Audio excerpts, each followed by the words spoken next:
update ng bayan, maasahan anumang panahon. Magandang araw po sa ating lahat. Ngayon ay araw ng Biyernes, September 26, 2025 at narito na ang pinakauling update sa binabantayan nating bagyong Opong at sa magiging lagay ng ating panahon sa araw na ito.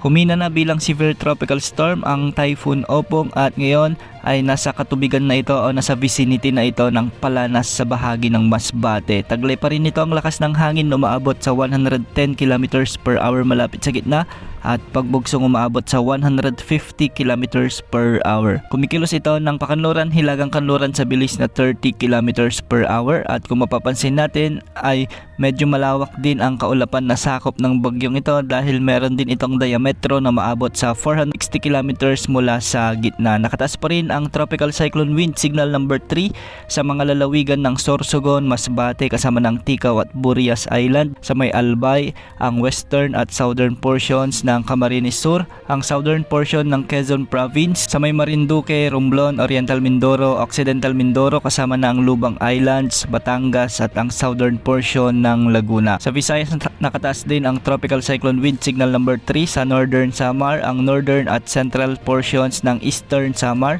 ang northern at central portions ng Samar Province, sa may Biliran ang northern portion ng Leyte at signal number 2 naman ang nakataas sa Catanduanes, ang natitirang bahagi ng Camarines Sur, Camarines Norte, ang nalalabing bahagi ng Quezon Province, ang nalalabing bahagi ng Laguna, Rizal, Cavite, Metro Manila, Bulacan, Pampanga, Bataan, ang southern portion ng Zambales at ang Calamian Islands. Sa Visayas nakataas din ang signal number 2 sa nalalabing bahagi ng Eastern Samar, nalalabing bahagi ng Samar Province, ang northern at central portions ng Leyte, ang northern portion ng Cebu kasama ng Camotes at Bantayan Island, ang extreme northern portion ng Negros Occidental, ang northern portion ng Iloilo, sa may Capiz, Aklan at ang northwestern portion ng Antique kasama na ang Kaluya Island. Signal number 1 naman ang nakataas sa central at southern portions ng Isabela, sa may Quirino, Nueva Vizcaya, Ifugao, ang southwestern portion ng Mountain Province, sa may Benguet, ang southern portion ng Ilocos Sur, La Union, Pangasinan, Aurora, Nueva Ecija, Tarlac, ang nalalabing bahagi ng Zambales, Cuyo Islands at ang northern portion ng mainland Palawan. Sa Visayas signal number 1 din sa southern Leyte, ang nalalabing bahagi ng Leyte, ang eastern at central portions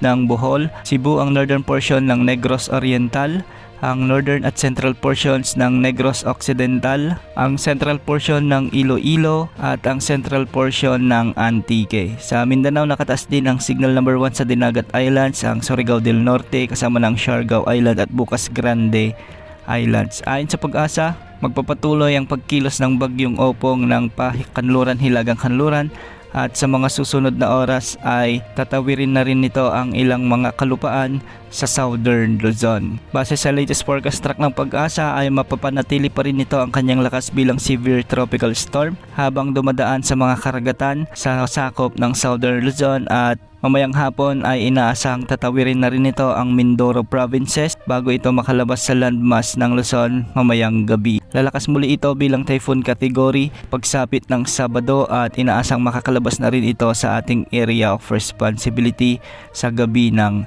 Sabado. At dahil sa epekto ng bagyong Opong na makakaranas pa rin ng masungit na panahon at mabagyong panahon ang Metro Manila, Eastern Visayas, Bicol Region, Calabarzon, Bataan, Bulacan, Aklan, Capiz, Antique, Iloilo, Cebu, ang northern portion ng Palawan, Occidental Mindoro, Oriental Mindoro, Marinduque at Romblon.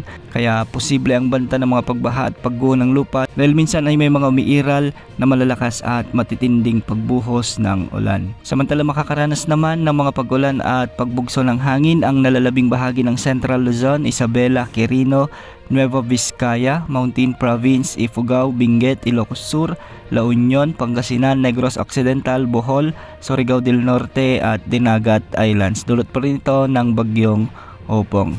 Samantala may mga pabugso-bugsong pag-ulan din dulot ng habagat sa Zamboanga Peninsula, Northern Mindanao, ang lalalabing bahagi ng Caraga, ang lalalabing bahagi ng Visayas at nalalabing bahagi ng Palawan. Magiging maulap naman ang mga kalangitan na may mga scattered rains and thunderstorms sa nalalabing bahagi ng Luzon. Dulot pa rin ito ng epekto ng bagyong Opong. Sa nalalabing bahagi ng Mindanao, habagat din ang magdadala ng bahagyang maulap na papawirin na may mga kalat-kalat na pagulan at thunderstorms. Tabayanan mga susunod na update sa bagyong Opong sa mga susunod na oras.